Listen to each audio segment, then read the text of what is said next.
Hello दोस्तों, अगर आप एक एलजी के कस्टमर हैं या एलजी यूज़र हैं, एसी यूज़र हैं और या आप एक इंजीनियर हैं जो एलजी का एसी रिपेयर करने जा रहे हैं, तो ये वीडियो आपके लिए बहुत ज़रूरी है क्योंकि कंप्रेसर एक ऐसी चीज़ है जो एसी में लगा हुआ होता है, वो सबसे हायर कॉस्ट होता है रिपेयरिंग का एसी का।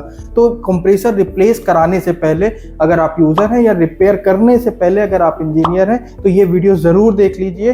कुछ पर्टिकुलर एरर्स जो कंप्रेसर से रिलेटेड होती हैं, ज़रूरी नहीं है उन एसी में ये एरर्स आए। इसको हमें समझाने के लिए, सपोर्ट करने के लिए हम इस प्लेटफॉर्म पे बुलाना चाहते हैं हमारे ट्रेनर एसी के मिस्टर राहत प्लीज आइए और हमारे को सपोर्ट करिए। राहत जी, हमारे ये वीडियो जो है दर्शक देख रहे हैं और इंजीनियर्स भी हमारे को फॉलो करते हैं, वो भी देख रहे हैं कि कुछ पर्टिकुलर्स एलजी एसी में एरर आती हैं जिसमें कुछ में हमें कंप्रेसर चेंज करना मस्ट होता है और कुछ केसेस में क्या होता है कि कंप्रेसर चेंज करने से पहले जरूरी होता है कि उन पर्टिकुलर एरर्स में कुछ पार्ट्स को देख लें। जैसे कि अभी हमारे बैक में जो टेलीविजन चल रहा है उसमें कुछ एरर्स आ रही हैं जो कंप्रेसर से रिलेटेड एरर बताई जाती हैं, जिसमें इंजीनियर चेंज करते हैं। C21, C32, C38 और C67, ये 4 एरर्स हैं। इन 4 एरर्स में हम 1 to 1 एक बार क्लियर करेंगे कि इसमें कंप्रेसर रिप्लेस होना चाहिए या नहीं होना चाहिए। तो सबसे पहली एरर पे आते हैं C21 एरर।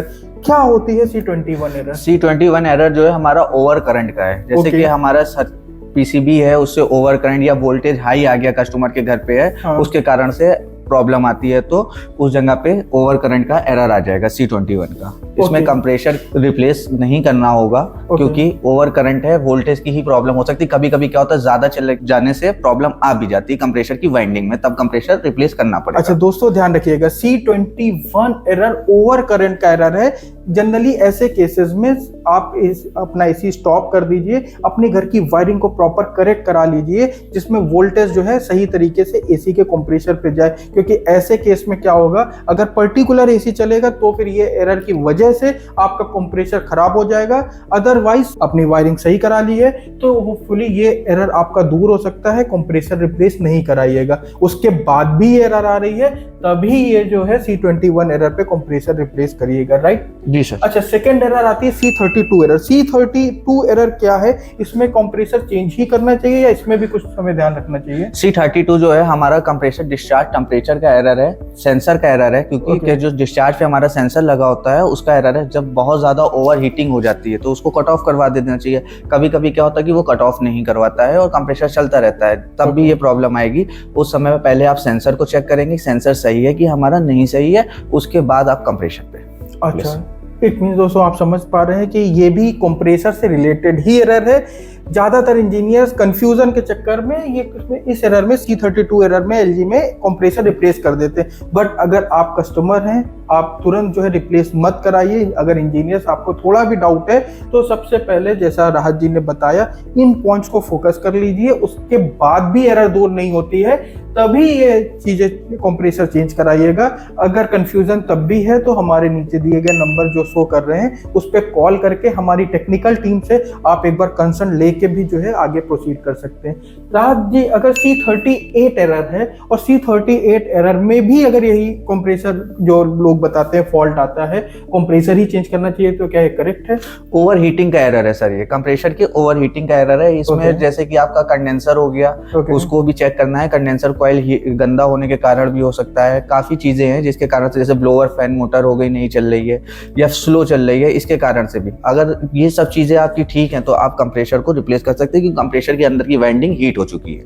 अच्छा। उस समय पे आपको कंप्रेसर को रिप्लेस करना पड़ेगा। अच्छा, ओवर हीटिंग क्या ओवरलोडिंग की वजह से भी होती है? जैसे एरिया बहुत बड़ा है, हाँ, लगातार कंप्रेसर चल रहा है, जी तब भी ये प्रॉब्लम आ सकती है? जी हाँ, जैसे कि आपका 1.5 टन का एसी लगा हुआ है, 150 स्क्वायर फीट में लगना है, मगर आप 200 स्क्वायर फीट में लगाए हुए हैं तो वहाँ पे लोड परमानेंट उस पर पड़ रहा है कंप्रेसर पे, तो प्रॉब्लम करेगा। ओके दोस्तों, ध्यान रखिएगा, C38 एरर में भी तुरंत कंप्रेसर मत चेंज कराइए।